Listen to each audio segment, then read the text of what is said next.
Israeli attacks targeted a family home in northern Gaza in the early hours of Tuesday. Palestinian civilians were killed in the attack, including a child.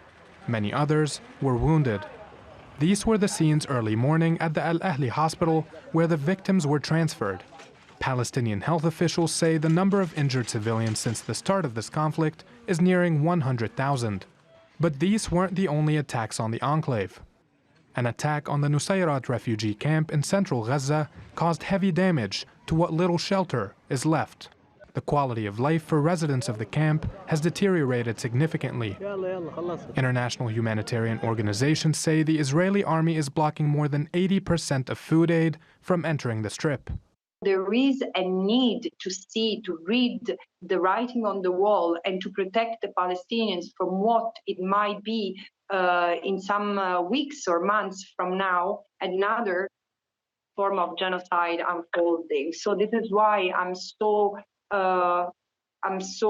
convincingly sounding the alarm not to turn a blind eye on what is happening to the entire Palestinian population under Israeli military rule.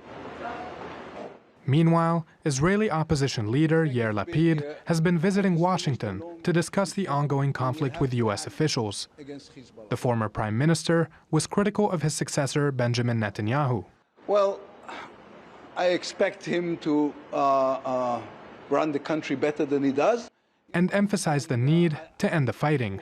I just finished a long meeting with Secretary Blinken. Before that, I met with the National Security Advisor, Jake Sullivan, discussing the situation back home in Israel and the relations with the United States, and most importantly, the hostage deal that needs to be taken.